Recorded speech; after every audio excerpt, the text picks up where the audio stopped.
Yeah, I heard that Craig's not gonna hunt the Balonies anymore.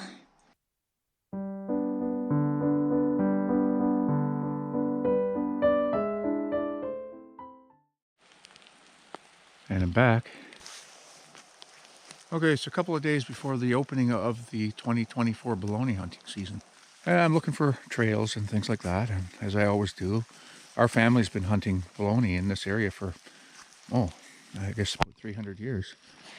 You know, this land used to run knee deep in baloney, but now, it's down to 2 days a year because, they're in sort of a diminished supply.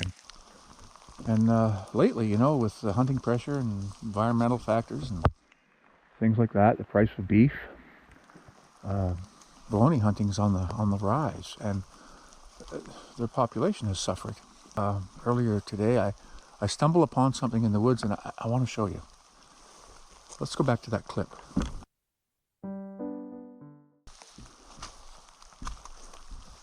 Okay, so it's early in the morning, a couple days before the baloney hunting season opens. Oh, there's something in there. Look at that. What is that? Oh my goodness, look at that. Look at that. I think that's a nest. Oh my goodness, that is a nest. There's a baloney nest. Look at that. Look at those little babies in there. They're sleeping. Let's look around and see if we can see the parents anywhere.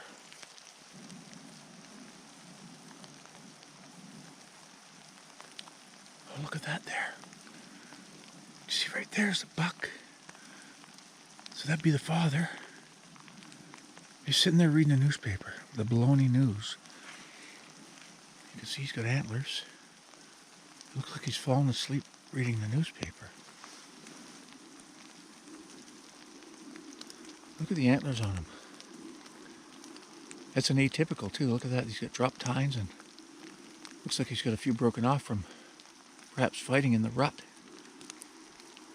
Okay, we'll just step back and not wake him up because he's probably looking out for those baby baloney over there. Okay, let's go along a little further quietly. It might be the female might be here somewhere. Oh look, there it is. She's asleep too. Oh, look at that. She's got her little mop. She's gathered up some food for the babies. And she's sleeping there too. Look at that. Wow. Okay, let's back off and let's not bother her. Wow. All the years, my grandfather used to tell stories of setting out cast iron pans lightly greased to catch baloney, and of all the years and all the stories, I never heard him say anything about actually seeing the parents sitting near a nest, rearing their young. Now, this is rare. Oh, I don't know if I can. I don't know. I mean, if I was to hunt baloney in this area, it might be one of the parents of that little brood. I don't know how I feel about that. I don't know.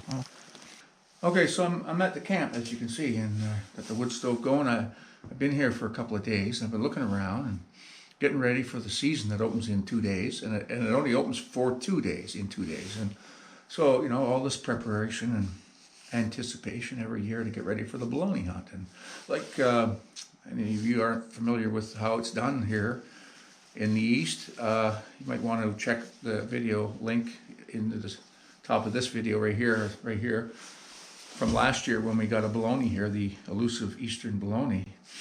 And we got one right at this lodge. And everything was great. We were all excited. And we had a lovely feast later and shared it amongst the family the best we could. And it's a tradition. I mean, my family's been in this area for about 300 years. Generation upon generation, every fall we get ready for the baloney hunt. And, we're a pioneer family. This is, baloney is part of our, I think it's part of our DNA almost. I think there's, for example, my earliest relatives, came into this area in the 1700s. And back then, baloney were knee deep in the forest. You could almost see the top of a mountain move with baloney migrating, And you know, and we're kind of, you know, we've been here a long time. We've been here a long time, and it's kind of funny, really. Like the locals know this, but not everybody. You know, you wouldn't know this, but I'll tell you. There's a strong family resemblance between all of the members of our family, men and women alike. It's one of these things. We almost all look alike. It's kind of funny, but back in the day, you know, when we first settled the area, you know, my great grandfather and grandmother settled the area.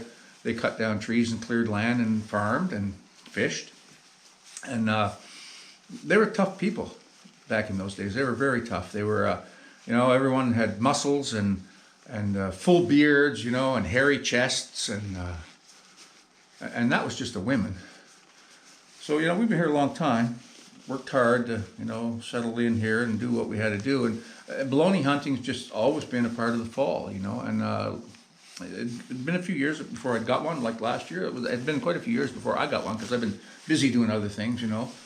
I've got a YouTube channel now, and that takes up quite a bit of my time.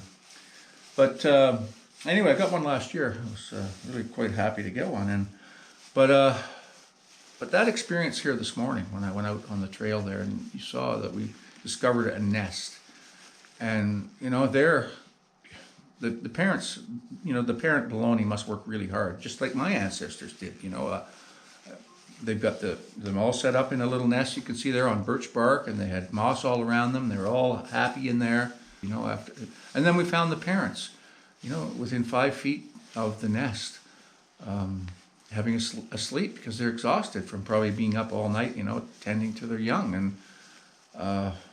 And the male, do you see the antlers on that male? It's amazing. He's got, you know, an atypical rack, you know, and that's, you know, like in any other year, I'd be like, yeah, right out after that guy. I'd want to have that.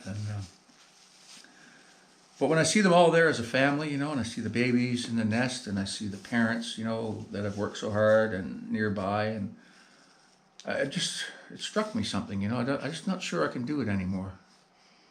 I'm just not sure if I really want to, you know, I mean, because it's got a dwindling population anyway, you know. The baloney are in scarce supply, and so I don't know, I thought long and hard about it, and so a little while ago, actually, I broke the news to my grandmother, and then my grandfather, and some other members of the family, and now they know that I'm going to probably maybe hang up the frying pan. I don't know if I'll hunt baloney again. I don't know, for this year anyway. I think I'm not going to do it. I can't, after seeing that. I just don't feel like I can do it this year, and so I'm hanging up the frying pan. I had them here. This is one of them. This is not the cast iron one that I normally use, or my grandfather used, but this was one that we'd had much success with this particular pan over the years too. This is a stamped steel one, but this lightly greased was a very successful pan. And I mean, I got everything here. I'm ready to go in a couple of days. And I saw a few spots where I could lay out the traps and everything, but you know, I'm thinking I'm just going to hang up the frying pan and not hunt them this year. So anyway, my grandfather's not that happy. My grandmother, for that matter, either. They're not. I don't know if they understand why someone would not want to go out and hunt them like we always have. You know, I don't know if they understand exactly what I'm going through. But when I come across that nest like that, I think it kind of changed me. Yeah, I heard that Craig's not going to hunt the balonies anymore. That's okay. He's never been that smart.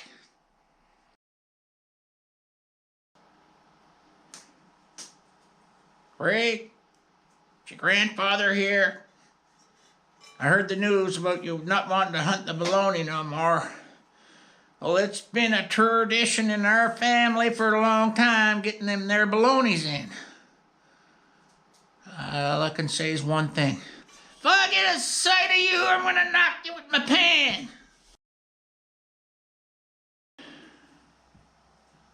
Hey, Craig, c'est ton oncle Jacques ici. I heard that you're not going to be out there hunting a baloney no more. Well, it's a man's decision. You know, I'll go with that. I'll meet you halfway on that there. I'm not going to say a bad word like tabernacle or nothing like that. Nothing like that. I respect you, man. If you're going to go do that, you know, a man can do what he wants to do. You know, I understand it. You know, when a guy decides to take a different path in life there, he's okay with me there. It's okay. I mean, you're doing it there for yourself. You're making a change. That's okay. And I'm going to tell you this, Craig. I'll put it to you easy there. It's a man's choice, you know. It comes a day you don't want to hunt the baloney no more. You don't have to hunt them. That's okay. I don't care what the rest of the family might say. I got your back. Okay? Au revoir.